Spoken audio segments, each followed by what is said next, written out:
इस मूवी का स्टार्ट होता है, हमें मूवी का मेन कैरेक्टर सियोंग दिखाया जाता है और उसकी बेटी का बर्थडे होता है। इसीलिए सियोंग की मदर उसे कुछ पैसे देती है ताकि वो अपनी बेटी को डिनर पर ले जा सके। लेकिन अब सियोंग को और पैसों की जरूरत होती है, तो इसीलिए वो अपनी मदर का एटीएम कार्ड चुरा लेता है। इसके बाद वो अपनी मदर के सारे पैसे चुरा लेता है और पैसों को वो लगा देता है हॉर्स राइडिंग में, और इस गेम में वो 4 मिलियन वॉन जीत जाता है। अब सियोंग ने एक कंपनी से बहुत सारे पैसे उधार ले रखे थे, तो इसीलिए वही लोग उसके पीछे पड़ जाते हैं। इसके बाद वो सियोंग को पकड़ ही लेते हैं और वो उसे काफी मारते हैं। और जब सियोंग उनके पैसे लुटाने के लिए अपने पॉकेट्स चेक करता है तो वो देखता है कि उसके पास तो पैसे हैं ही नहीं, यानी वो वाले पैसे जो उसने हॉर्स राइडिंग में जीते थे। और तब उसे याद आता है कि जब वो इन लोगों से बचकर भाग रहा था तो वो एक लड़की से टकरा गया था, तो जरूर उसी लड़की ने ही उसकी जेब काट ली। अब क्योंकि सियोंग के पास पैसे तो होते ही नहीं, तो इसीलिए वो लोग उसे 1 महीने का और टाइम देते हैं जिसमें कि वो उनके पैसे लौटा दे। इसके बाद सियोंग कुछ पैसों का अरेंज करता है और अपनी बेटी को डिनर पर ले जाता है। इसके बाद सियोंग जल्दी से स्टेशन पर पहुंचता है, लेकिन अनलकीली उसकी ट्रेन तो मिस हो गई थी। और जब सियोंग वहां पर बैठकर ट्रेन की आने का वेट कर रहा था कि तभी अचानक से उसके पास एक आदमी आता है, और ये अननोन पर्सन था, यानी सियोंग उसके बारे में कुछ नहीं जानता था। फिर वो अननोन पर्सन सियोंग को कहता है कि मैं तुम्हारे साथ एक गेम खेलना चाहता हूँ। वो सियोंग को कहता है कि अगर तुम इस गेम में जीत गए तो मैं तुम्हें 1 लाख वॉन दूंगा। तब इतने सारे पैसों का सुनकर सियोंग के गेम खेलने के लिए एग्री हो जाता है। इसके बाद सियोंग काफी मार खाने के बाद ये गेम जीत जाता है, यानी वो 1 लाख वॉन हासिल कर लेता है। इसके बाद वो अननोन पर्सन सियोंग को एक कार्ड देता है, ये कहते हुए कि अगर तुम और पैसे जीतना चाहते हो तो इस कार्ड पर जो नंबर लिखा हुआ है उस पर कांटेक्ट करना। इसके बाद सियोंग जब अपने घर जाता है तो उसकी मदर उसे कहती है कि तुम्हारी बेटी अगले साल अपने स्टेप फादर के साथ यूएस में शिफ्ट हो रही है। यहाँ पर हमें ये पता चलता है कि सियोंग की डिवोर्स हो गई है और उसकी वाइफ ने दूसरी शादी भी कर ली है। लेकिन सियोंग कभी भी ये नहीं चाहता था कि उसकी बेटी उससे दूर जाए, लेकिन उसे बहुत सारे पैसे चाहिए होते हैं अपनी बेटी की कस्टडी वापस लेने के लिए, तो इसीलिए सियोंग उस कार्ड वाले नंबर पर कॉल करता है। इसके बाद सियोंग को एक गाड़ी में लाया जाता है जहाँ पर और भी लोग थे, लेकिन फिर उन सारे लोगों को बेहोश कर दिया जाता है। और जब उन सब लोगों की आंख खुलती है तो वो खुद को एक फैसिलिटी में पाते हैं जहाँ टोटल 456 लोग थे, और वो वहाँ पर एज अ प्लेयर थे क्योंकि उन सबको एक यूनिफॉर्म भी पहनाया हुआ था। इस फैसिलिटी का होस्ट यानी लीडर एक आदमी था जो कि फ्रंट मैन था वहाँ पर, और वो सब पर नजर रख रहा था। अब यहाँ पर एक कॉमन चीज थी कि जितने भी लोगों को वहाँ पर लाया गया था उन सब ने कर्जे लिए हुए थे बहुत ज्यादा। सियोंग वहाँ पर प्लेयर नंबर 1 से मिलता है जो कि एक बूढ़ा आदमी था। उस बूढ़े आदमी को ब्रेन ट्यूमर था, यही वजह थी कि वो यहाँ पर आया था क्योंकि उसकी लाइफ तो वैसे भी खत्म ही होने वाली थी। इसके बाद वहाँ पर 2 प्लेयर्स जिनमें लड़की का नाम सैबियोक और लड़के का नाम जैंग होता है, उनके बीच फाइट होती है। अब यहाँ पर सैबियोक वही लड़की थी जो सियोंग के पैसे लेकर भाग गई थी, यानी उसी ने उसकी जेब काटी थी। सियोंग तो उसे देखते ही पहचान लेता है, इसीलिए वो अपने पैसे मांगने के लिए उसके पास जाता है। तभी वहाँ पर कुछ गार्ड्स आ जाते हैं जिन्होंने पिंक कलर का यूनिफॉर्म पहना था और उनके फेस अच्छी तरह से कवर्ड थे। गार्ड्स उन सभी प्लेयर्स को बताते हैं कि तुम्हें यहाँ पर टोटल 6 गेम्स खेलनी होंगी और जो इस गेम का विनर होगा उसे बहुत सारे पैसे मिलेंगे। इसके बाद उन सबसे एक कॉन्ट्रैक्ट पर साइन करवाया जाता है, और इस कॉन्ट्रैक्ट के 3 मेन रूल्स थे। पहला रूल ये कि कोई भी प्लेयर अपनी मर्जी से गेम को छोड़कर नहीं जा सकता। दूसरा रूल ये होता है कि जो भी प्लेयर खेलने से मना करेगा तो उस प्लेयर को एलिमिनेट कर दिया जाएगा, और उनके मुताबिक एलिमिनेट का मतलब क्या था ये तो हम आगे ही जानेंगे। गेम का तीसरा रूल ये था कि अगर मेजोरिटी इस गेम को खेलना नहीं चाहती तो वो इस गेम को छोड़कर जा सकते हैं। इसके बाद उन सबको गेम के लिए ले जाया जाता है। अब यहाँ पर सियोंग अपने क्लासमेट सेंगवू से भी मिलता है जो कि उसे बचपन से जानता था। सियोंग उसे वहाँ पर देखकर काफी हैरान होता है क्योंकि वो तो किसी बिजनेस के लिए आउट ऑफ कंट्री चला गया था। अब पहले गेम के लिए वहाँ पर एक काफी बड़ी डॉल थी, और इस गेम का रूल काफी सिंपल था, और वो ये था कि डॉल जब भी गाना गाएगी उन सबको आगे बढ़ना है, और जैसे ही वो गाना बंद करेगी तो उन सबको रुक जाना है और मूव नहीं करना है, और अगर कोई हिल गया तो उसे एलिमिनेट कर दिया जाएगा। अब स्टार्टिंग में तो ये सब कुछ उन्हें किसी प्रैंक की तरह लग रहा था, लेकिन जब एक लड़का हिल जाता है तो उसे शूट करके मार दिया जाता है, और यही होता है एलिमिनेट का मतलब, यानी उन्हें मार दिया जाएगा। अब ये देखकर वो सारे लोग काफी घबरा जाते हैं और उन्हें पता चल चुका था कि वो खतरे में है, इसीलिए लोग डरते हुए पैनिक करते हुए इधर उधर भागने लगते हैं। लेकिन अब क्योंकि गेम का रूल था, इसीलिए जो भी हिलता है उसे मार दिया जाता है और जितने भी सर्वाइवर होते हैं वो किसी न किसी तरह इस गेम को कंप्लीट कर ही लेते हैं। लेकिन जो लोग मर जाते हैं उनकी डेड बॉडीज को वहाँ से ले जाया जाता है और अब 456 प्लेयर्स में से सिर्फ 255 ही रह गए थे। अब क्योंकि वो सारे प्लेयर्स इतना ज्यादा डर जाते हैं कि अब कोई भी गेम खेलना नहीं चाहता था। लेकिन जैसा कि रूल नंबर 3 था कि अगर मेजोरिटी चाहे तो वो ये गेम स्किप कर सकती है, तो इसीलिए उनका लीडर यानी फ्रंटमैन वोटिंग करवाता है। लेकिन इससे पहले उन्हें प्राइज मनी दिखाई जाती है, यानी जो विनर को मिलेगी। लेकिन इन केस अगर कोई गेम को छोड़कर चला जाएगा तो ये सारे पैसे मरे हुए प्लेयर्स की फैमिलीज को मिल जाएंगे और ये prize money total 45 billion won होती है। इसके बाद वोटिंग करवाई जाती है जिसमें मेजोरिटी इस गेम को खेलना नहीं चाहती थी, तो इसीलिए गेम को यहीं पर स्टॉप कर दिया जाता है। लेकिन अगर कभी फ्यूचर में वो लोग चाहें तो इस गेम को रीज्वाइन कर सकते हैं। इसके बाद सभी लोगों को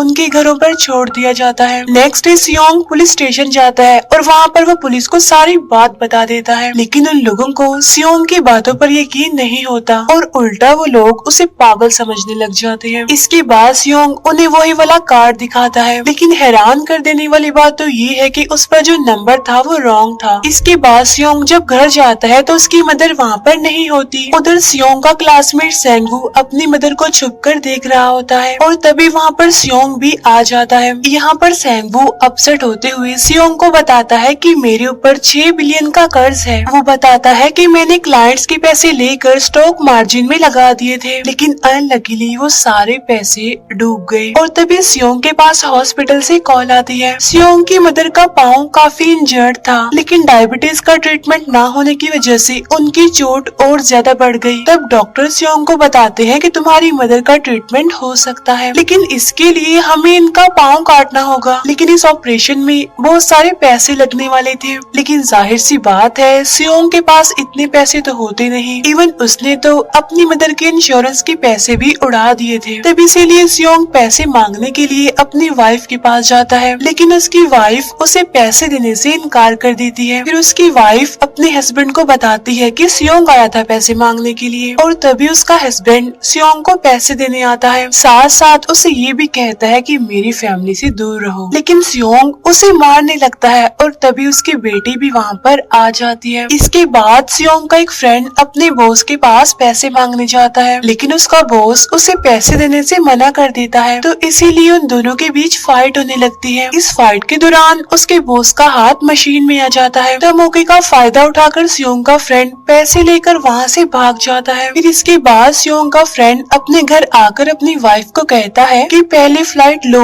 और जाओ यहाँ से। इसके बाद सईब्यूक एक एजेंट से मिलती है क्योंकि उसने अपनी मदर को नॉर्थ एरिया से साउथ एरिया में लाना था। सईब्यूक वही लड़की जिसने सियोंग की जेब काटी थी, लेकिन यहाँ अपनी मदर को लाने के लिए सईब्यूक को बहुत सारे पैसों की जरूरत थी। अब सईब्यूक का एक छोटा भाई भी होता है जिससे उसने प्रॉमिस किया होता है कि मैं मदर को जरूर ले आऊंगी। इसके बाद हमें एक ऑफिसर दिखाया जाता है और इस ऑफिसर का भाई कुछ टाइम से मिसिंग था, इसीलिए वो ऑफिसर अपने भाई के घर जाता है, जहाँ उसे पता चलता है कि उसका भाई तो पिछले कुछ दिनों से अपने घर पर भी नहीं आया। और जब वो ऑफिसर घर को चेक कर रहा होता है तो उसे एक कार्ड मिलता है वहाँ पर, और इस ऑफिसर ने सेम ऐसा ही कार्ड पुलिस स्टेशन में सियोंग के पास भी देखा था, तो इसीलिए वो ऑफिसर सियोंग के पास जाकर उससे इस बारे में पूछता है, लेकिन सियोंग उसे कुछ नहीं बताता। इसके बाद सियोंग जब अपने घर जाता है तो उसे वो कार्ड दोबारा मिल जाता है वहाँ पर। अब सियोंग डिसाइड करता है कि वो दोबारा से उस गेम को ज्वाइन करेगा, इसीलिए सभी प्लेयर्स को एक शिप के पास ले जाया जाता है। इधर ही वो ऑफिसर भी गाड़ियों का पीछा करते हुए उस शिप तक आ जाता है। वो एक गार्ड को मारकर उसे पानी में फेंक देता है। इसके बाद उन सभी प्लेयर्स को एक आइलैंड पर मौजूद फैसिलिटी में लाया जाता है। अब यहाँ पर उन्हें जरा भी अंदाजा नहीं था कि अगला गेम कौन सा होगा और उसे कैसे खेला जाएगा। इसके बाद वो लोग अपनी अलग अलग टीम्स बना लेते हैं। रात को सईब्यूक और उसकी फीमेल फ्रेंड वॉशरूम जाते हैं। यहाँ पर सईब्यूक गार्ड्स की नजरों से बचते हुए उस फैसिलिटी को एक्सप्लोर करने लगती है। तभी वो देखती है कि गार्ड्स बड़े बड़े बर्तनों में कुछ बना रहे हैं।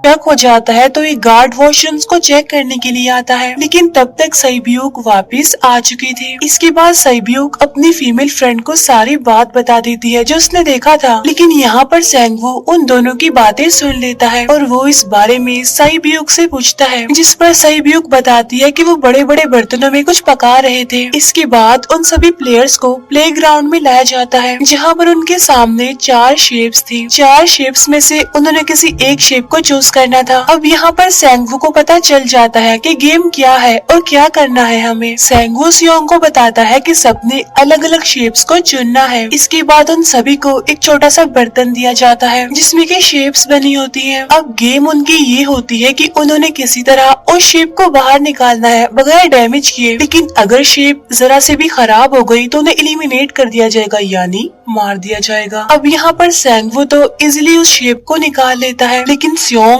इतना ज्यादा घबरा जाता है कि उसकी हालत खराब होने लगती है, लेकिन फिर वो किसी न किसी तरह करके इस गेम को भी जीत लेता है। इसके बाद उन सबको वापस से रूम में लाया जाता है। अब यहाँ पर 187 प्लेयर्स वापस आए थे, जिनमें से अब सिर्फ 108 ही रह गए थे। इसके बाद उन सबको खाने के लिए ले जाया जाता है, लेकिन खाने की वजह से जैंग की एक लड़के से फाइट हो जाती है, जहाँ पर जैंग उस लड़के को इतना ज्यादा मारता है कि वो मौके पर ही मर जाता है। इधर ही हम देखते हैं कि उन प्लेयर्स में से एक डॉक्टर होता है जो गार्ड्स के साथ मिलकर मरे हुए लोगों के ऑर्गन्स निकाल कर उन्हें चाइनीज को बेचने का काम करता है। इसीलिए जब भी डेड बॉडीज को ले जाया जाता है तो वो डेड बॉडीज को गायब कर लेते हैं, क्योंकि ये सब कुछ एक प्लान के अकॉर्डिंग चल रहा था, क्योंकि ये सारा कुछ फ्रंटमैन से छुपकर हो रहा था। यही वजह थी कि कंट्रोल रूम में भी उन्होंने अपना ही एक आदमी बिठाया हुआ था जो कि उन लोगों की सारी वीडियो फुटेज डिलीट कर देता था, और गार्ड्स तो डॉक्टर को गेम के बारे में पहले ही बता देते थे ताकि वो सरवाइव कर सके। यहाँ पर एक गार्ड उसी प्लेयर डॉक्टर को बताता है कि आज हमने प्लेयर्स को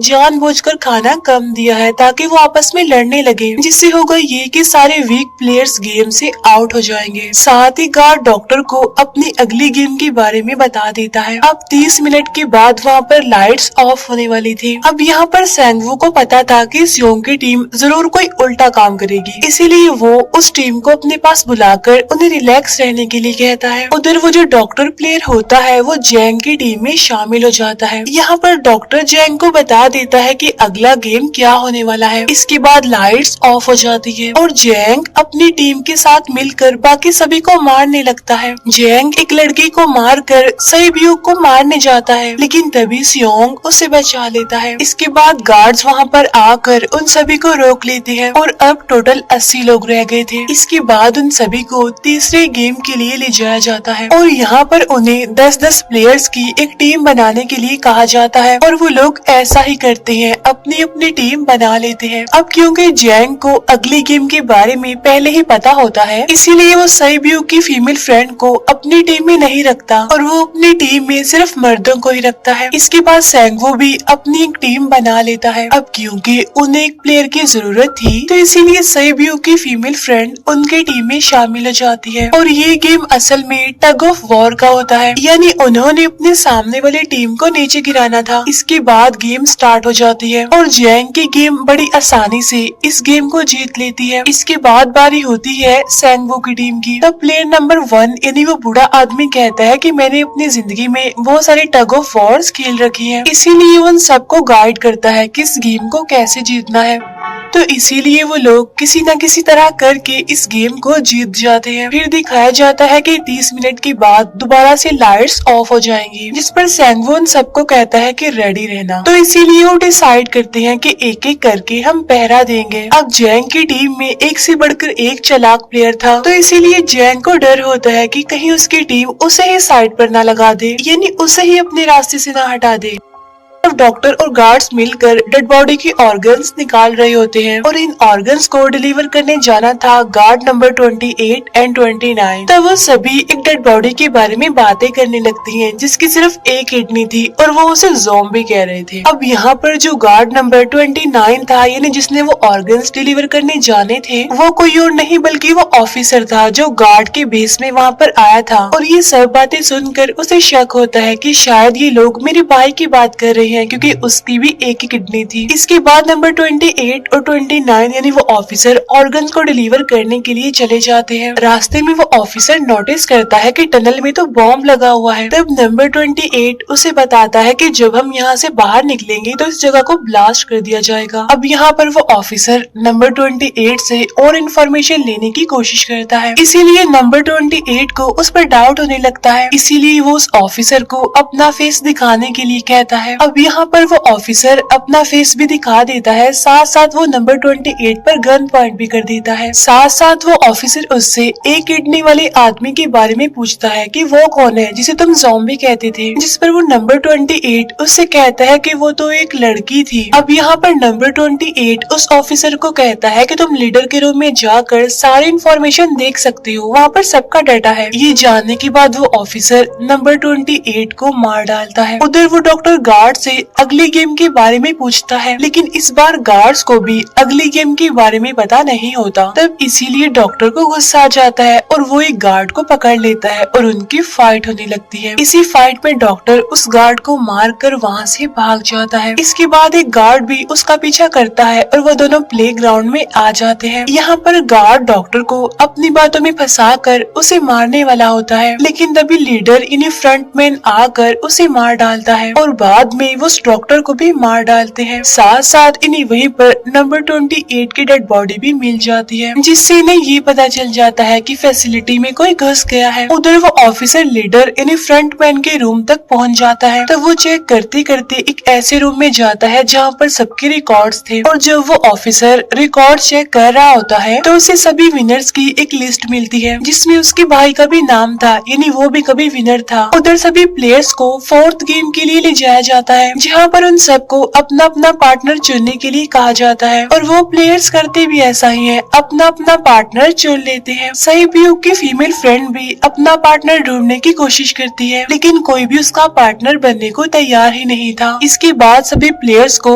10-10 मार्बल्स दिए जाते हैं। असल में ये गेम ऐसी होती है कि एक प्लेयर को अपने पार्टनर से सारे मार्बल्स लेने होते हैं बगैर कोई जोर जबरदस्ती किए, और जो दूसरा पर्सन होगा यानी जिसके पास मार्बल्स नहीं होंगे उसे मार दिया जाएगा। फिर सैंगवू और सियोंग का फ्रेंड ऑड और इवन का गेम खेलते हैं, जिसमें कि उन्होंने गेस करना था कि सामने वाले के हाथ में कितने मार्बल्स हैं। अब यहाँ पर सियोंग का फ्रेंड सैंगवू के सारे मार्बल्स जीत जाता है, जिसकी वजह से लास्ट में सैंगवू के पास सिर्फ एक ही मार्बल बचता है। अब क्योंकि सैंगवू को पता चल चुका था कि अब वो बच नहीं पाएगा, इसीलिए वो सियोंग के फ्रेंड को अपनी बातों में फंसा कर उसे ये यकीन दिलाता है कि अगर हम में से कोई भी हार गया तो हारे हुए लोगों का मैच दोबारा करवाया जाएगा। अब यहाँ पर सैंगवू धोखे से सियोंग के फ्रेंड के सारे मार्बल्स चेंज कर देता है। इसके बाद सैंगवू मार्बल्स लेकर गार्ड को दे देता है और वहाँ से बाहर चला जाता है, और जब सियोंग का फ्रेंड मार्बल्स चेक करता है तो वहाँ पर पत्थर होते हैं। उधर प्लेयर नंबर 1 यानी उस बूढ़े आदमी की हालत खराब हो रही थी, इसीलिए वो तो इधर उधर घूम रहा था, लेकिन सियोंग किसी तरह उसे खेलने के लिए एग्री कर लेता है। अब यहाँ पर वो दोनों यानी वो बूढ़ा आदमी और सियोंग भी इवन आउट खेलते हैं। अब इनमें से वो बूढ़ा आदमी सियोंग के सारे मार्बल्स जीत जाता है, लेकिन लास्ट राउंड में वो बूढ़ा आदमी भूल जाता है कि उसने क्या चूज किया था। तो यहाँ पर सियोंग उसी बातों में फंसा कर उसके सारे मार्बल्स ले लेता है, लेकिन यकीन मानिए कि वो बूढ़ा आदमी काफी चालाक था। उसने एक मार्बल अपने पास ही रखा हुआ था और वो दोबारा से इधर उधर घूमने लगता है। अब यहाँ पर सियोंग उसे रिक्वेस्ट करता है कि प्लीज मेरे साथ एक और गेम खेलो ना। तब यहाँ पर वो बूढ़ा आदमी कहता है कि मुझे पता है कि तुमने सारे मार्बल्स धोखे से लिए हैं मुझसे। वो कहता है कि मुझे सब पता था, बस मैं पागल बनने की एक्टिंग कर रहा था।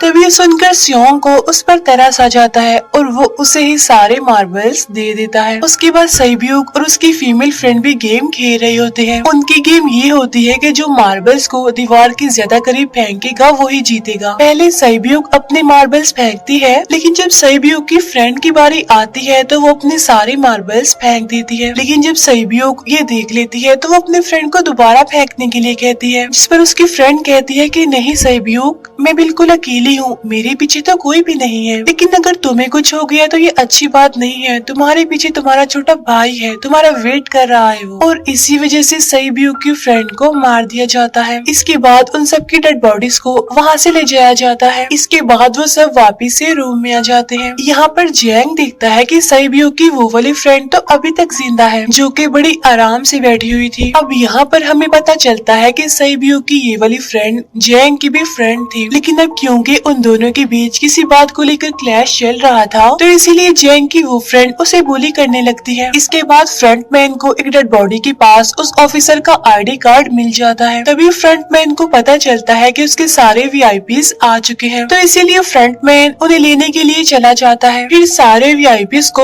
उनके रूम में लाया जाता है। इसके बाद फ्रंटमैन वीआईपीज के आने के बारे में एक और आदमी को जाकर बताता है, और यही आदमी मेन होता है। और ये कौन होता है हम ये आगे जानेंगे। फिर नेक्स्ट डे उन सबको 5वें गेम के लिए लाया जाता है, जहाँ पर 1 से लेकर 16 तक नंबर पड़े होते हैं, और वो सभी प्लेयर्स अपना अपना नंबर ले लेते हैं। नंबर का मतलब ये था कि जो नंबर भी एक प्लेयर पर आएगा उसके मुताबिक ही उसकी बारी आएगी। अब यहाँ पर लास्ट में पहला और आखिरी नंबर रह जाता है, यानी 1 और 16। तो यहाँ पर सियोंग कंफ्यूज हो जाता है कि उसे कौन सा नंबर चूज करना चाहिए। अगर उसने पहला नंबर लिया तो वो फंसेगा और मरेगा, क्योंकि उसे नहीं पता कि गेम क्या है। और अगर लास्ट नंबर लेगा तो क्या पता उसकी बारी ही ना आए, टाइम कम रह जाए। और तभी वहाँ पर एक आदमी आ जाता है और वो सियोंग को कहता है कि मुझे पहला नंबर चाहिए, क्योंकि मैं अपनी जिंदगी में कभी भी फर्स्ट नंबर पर नहीं आया। फिर इसके बाद उन्हें गेमिंग रूम में लाया जाता है। अब इस गेम का रूल ये होता है कि दिए हुए टाइम में उन्हें ब्रिज की दूसरी साइड पर जाना है। अब इसके बीच में 2 तरह के ग्लास लगे होते हैं, एक तो होता है आम ग्लास और एक होता है टेम्पर्ड ग्लास। आम ग्लास पर पाँव रखते ही वो टूट जाएगा और वो लोग नीचे गिर जाएंगे। इसके बाद गेम स्टार्ट हो जाता है और वो लोग एक एक करके मरने लगते हैं। फिर एक टाइम ऐसा आता है जब जैंग सबके सामने होता है और वो आगे ही नहीं बढ़ रहा होता। अब उनके पास एक ही रास्ता था, या तो वो आगे जाए या सारे ही मर जाएं। और तभी जैंग के सामने उसकी वही फ्रेंड आ जाती है जो उसे बुली कर रही थी, और वो जैंग को कहती है कि मैंने तुम्हें कहा था कि जिस दिन तुमने मुझे धोखा दिया मैं तुम्हें मार दूंगी। इसके बाद वो जैंग को पकड़ लेती है और उसे लेकर नीचे कूद जाती है, जिसकी वजह से उन दोनों की मौत हो जाती है। अब वहाँ पर एक आदमी था जो कि ग्लास कंपनी में काम करता था, और उसे पता था कि टेम्पर्ड ग्लास कौन सा है। लेकिन जब फ्रंटमैन को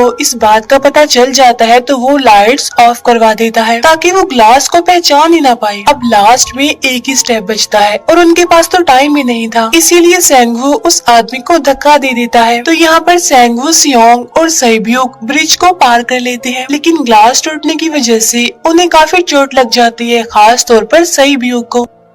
ऑफिसर ने एक सर्वेंट को मारकर उसकी जगह खुद ले ली थी। अब एक वीआईपी को उस ऑफिसर पर शक होता है और वो उसे कहता है कि अपना मास्क रिमूव करो, लेकिन वो ऑफिसर कहता है कि ठीक है, लेकिन मैं अंदर जाकर अपना मास्क रिमूव करूंगा। इसके बाद वो ऑफिसर उस वीआईपी को लेकर अंदर चला जाता है। अंदर जाकर वो ऑफिसर उस वीआईपी को बेहोश कर देता है, और इस बात का पता फ्रंटमैन को चल जाता है। इसीलिए फ्रंटमैन उसके पीछे जाता है और वो उस ऑफिसर को देख लेता है। इसीलिए वो ऑफिसर वहाँ से भागकर आइलैंड पर आ जाता है। फ्रंटमैन भी उसका पीछा करते हुए वहाँ पर आ जाता है। अब यहाँ पर वो ऑफिसर अपने सीनियर्स को कॉल करने की कोशिश करता है, लेकिन कॉल कट हो जाती है। फिर वो ऑफिसर उन्हें सारे सबूत भेजता है, लेकिन वहाँ पर नेटवर्क नहीं था। इसके बाद फ्रंटमैन ऑफिसर को पकड़ लेता है और उसे उनके साथ चलने के लिए कहता है, लेकिन वो ऑफिसर तो उस फ्रंटमैन पर गोली चला देता है। इसके बाद फ्रंटमैन अपना मास्क उतार देता है, तो वो ऑफिसर देखता है कि वहाँ पर कोई और नहीं बल्कि उसका अपना भाई है वो। इसके बाद ऑफिसर का भाई यानी फ्रंटमैन उसे शूट कर देता है और वो जाकर पानी में गिरता है। उधर ग्लास लगने की वजह से सईब्यू काफी इंजर्ड हो गई थी और उसका बहुत सारा खून भी बह रहा होता है। इसके बाद तीनों सर्वाइवर्स को